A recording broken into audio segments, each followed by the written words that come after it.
The Dallas Cowboys just added exactly what the NFL feared. So we're going to be going through that and 3 other stories in today's video. So make sure to like this video, and if you want more Dallas Cowboys news content like this, make sure to subscribe to the channel, hitting that red button down below. But thank you again for BetUS for sponsoring today's video. The first story is that the Cowboys tabbed trade suitor for Jake Ferguson replacement. Now the Cowboys are so far removed from overreacting to the knee injury suffered by tight end Jake Ferguson, at this point that they're not even ruling him out for Week 2's season opener against the Saints on Sunday.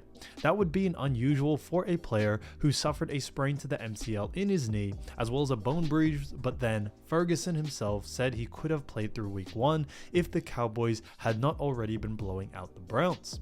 Ferguson injured the knee late in the third quarter when he landed awkwardly on a tough catch and was tackled by Jordan Hicks of the Browns. He practiced on Tuesday, though he did not so on the side with the team's training staff, and he could get back onto the field without missing any time.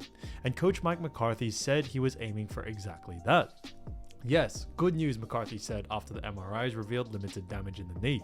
He'll be working with the return to play group Wednesday, so we'll see how that goes.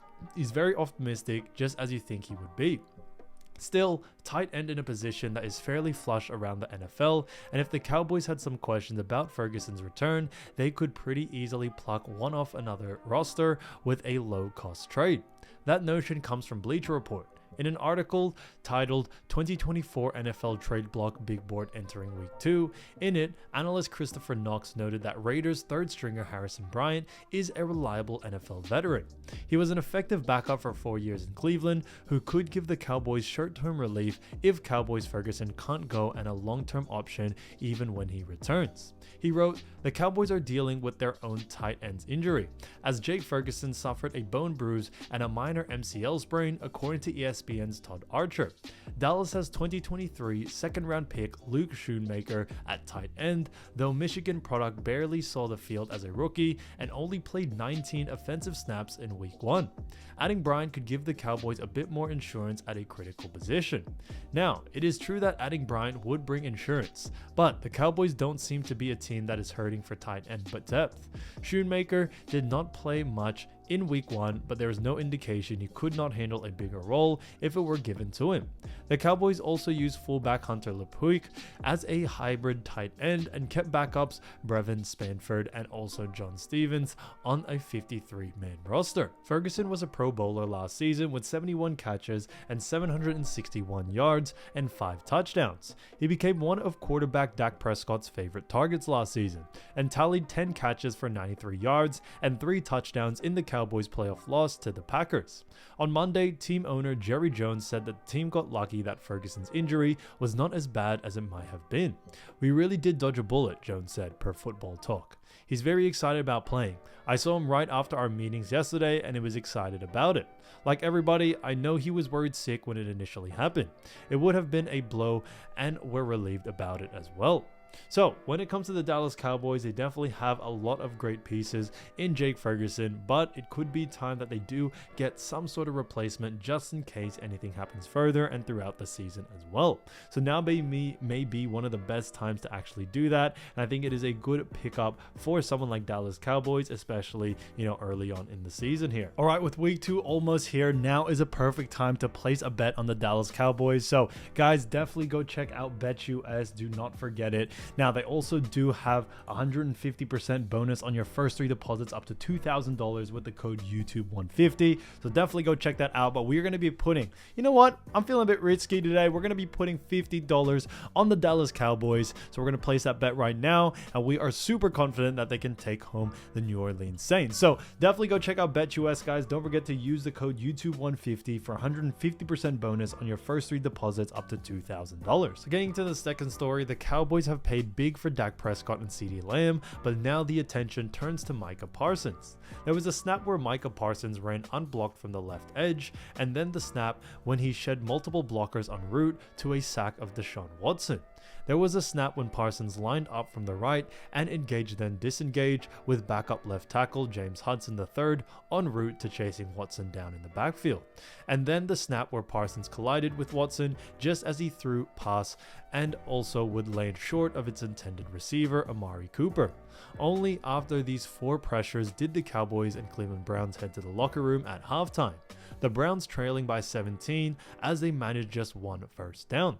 In Dallas' 33-17 Week 1 win at Cleveland, Parsons ultimately generated 9 pressures and 1 sack on Watson, with a .69 second get-off per NFL Next Gen Stats, whose data considers a .88 seconds average. In short, Parsons dominated the game, and thus fans ask when and from whom will the 2020 first-rounders payday come. Parsons is entering the 4th year of his rookie deal, the final cheap year before his 5th year option raises his salary by a multiple greater than 7. Afterwards, the 2-time All-Pro is expected to earn a hefty contract that likely resets the edge rush market. But the Cowboys complicated that plan in recent weeks as they signed 2 players to the top of market deals or close. Will the Cowboys be able to pay Parsons after awarding receiver CeeDee Lamb an extension worth $34 million and a quarterback Dak Prescott a deal averaging a whopping $60 million? Yahoo Sports asked league sources how they'd handle balancing act. Team owner Jerry Jones fielded a question about the pocketbook's future too. During his Tuesday radio interview with Dallas 105.3 The Fan, "Is Micah next?" the radio host asked. "Is he up now?" Jones laughed.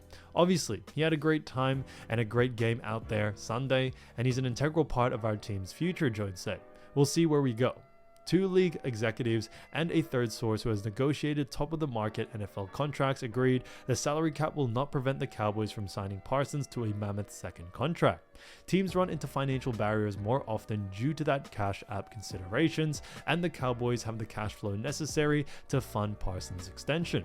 So, the question is not whether extending Parsons is possible, but whether extending him is preferable, and if so, in what structure. Sources agreed that paying Parsons anything below market is unrealistic at this point. Entering the 2023 season, the San Francisco 49ers awarded Nick Bosa an extension averaging $34 million a year with $122 million guaranteed. Consider the floor for Parsons' deal just above that.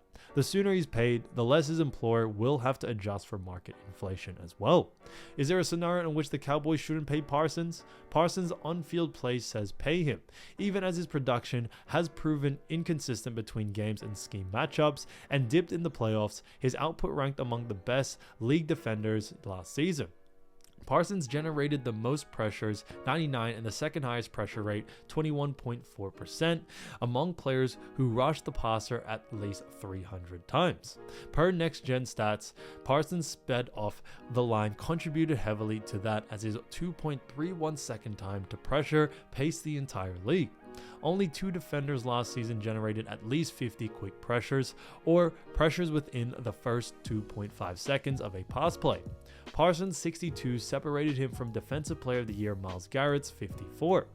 Pro Football Focus has graded Parsons as the second best edge defender each of the past 2 years.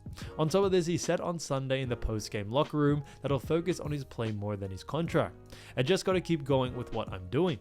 Keep working, keep trying to be the best player I can be," Parsons said. "Keep trying to win championships, and they'll probably throw me a little something on the side." The mindset is something an NFC executive said they'd be asking themselves before signing Parsons to a deal. Even in light of a massive impact, do you trust Micah? The executive who has negotiated a top defenders deal before said, "I think that's a question everybody always asks before you do any of the major deals. What happens to the player once they are paid? You don't have to always pay only leaders, but it's only those things. The locker room knows. So if you pay the wrong guy in the locker room, it's really hard to come back from that." The third story is that Cowboys make move on OL's much maligned $82.5 million contract. It is one of the greatest ironies of how Cowboys handle their contract situations. For star players who clearly deserve and inevitably get top of the market payouts, Dallas tend to play coy, let negotiations drag on, and only resolve the issue when some kind of deadline looms, much as a team handled negotiations with quarterback Dak Prescott or wide receiver CeeDee Lamb.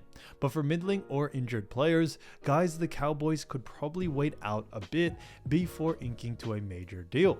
Well, the Cowboys get ahead of the curve there. Sometimes to their detriment, that was the last year with lineman Terrence Steele, who was granted a contract extension worth $82.5 million in September of 2023, despite still coming back from a torn ACL and struggling as he did. Steele had a rough go of things as he came back from injury, rating a grade of 50.8 as a blocker at Pro Football Focus, which ranked him 256 out of 329 graded linemen on the season. Steele had the fourth worst grade of any lineman with at least 1,000 snaps in 2023. This week, despite all that, the Cowboys made a move on Steele's bloated albatross contract, converting $4.5 million in 2024 salary to a signing bonus and creating a bit more cap space in the process.